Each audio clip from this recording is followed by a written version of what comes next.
پیارے بچوں، آج میں آپ کو ایک ماما بطخ اور اس کے 5 بچوں کی کہانی سناؤں گی۔ ایک خوبصورت صبح ماما بطخ اور اس کے 5 ننھے بچے ایک نئے گھر میں منتقل ہوئے۔ یہ گھر ایک چمچماتے تالاب کے قریب تھا، جہاں درخت جھوم رہے تھے اور ٹھنڈی ہوا چل رہی تھی۔ ننھے بطخ کے بچے خوشی سے کویک کویک کرتے ہوئے ادھر ادھر گھومنے لگے اور اپنے نئے گھر کو دیکھنے لگے۔ ابھی وہ اپنا نیا ٹھکانہ دیکھ ہی رہے تھے کہ ایک ہاتھی وہاں آ گیا۔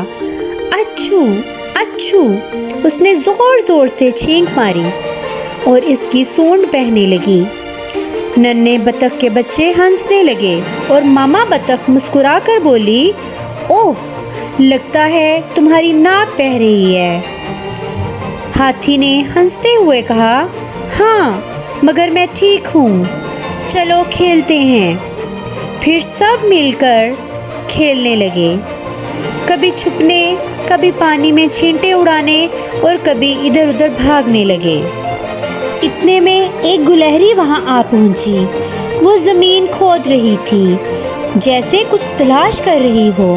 تم کیا ڈھونڈ رہی ہو؟ ایک بطخ کے بچے نے پوچھا۔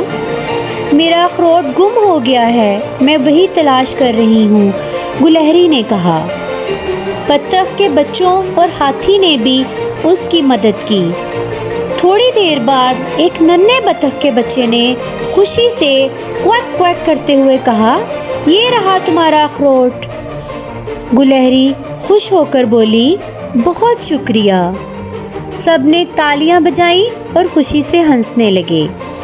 جب سورج ڈھلنے لگا تو سب نے ہاتھی کی سونڈ کے ساتھ جھولا جھولنے کا مزہ لیا۔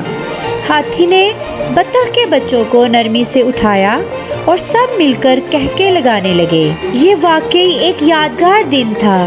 سب نے وعدہ کیا کہ وہ کل پھر مل کر کھیلیں گے اور سب ہنسی خوشی ایک دوسرے کے ساتھ رہنے لگے۔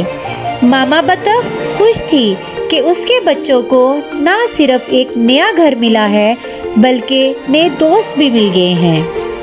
پیارے بچوں، ہمیں اس کہانی سے یہ سبق ملتا ہے کہ ہم سب مل جل کر ایک دوسرے کے ساتھ رہیں، ایک دوسرے کی ہیلپ کریں اور ایک دوسرے کا خیال رکھیں، تاکہ کسی کو بھی کوئی بھی مشکل آئے تو ہم سب اس کی مدد کر سکیں۔ اگر آپ کے ارد گرد کسی کو کوئی مسئلہ ہو تو آپ سب نے ان کی مدد کرنی ہے۔ اگر آپ ایسی مزید ویڈیوز دیکھنا چاہتے ہیں تو میرے چینل کو سبسکرائب کریں اور ویڈیوز کو لائک اور شیئر کریں۔ شکریہ۔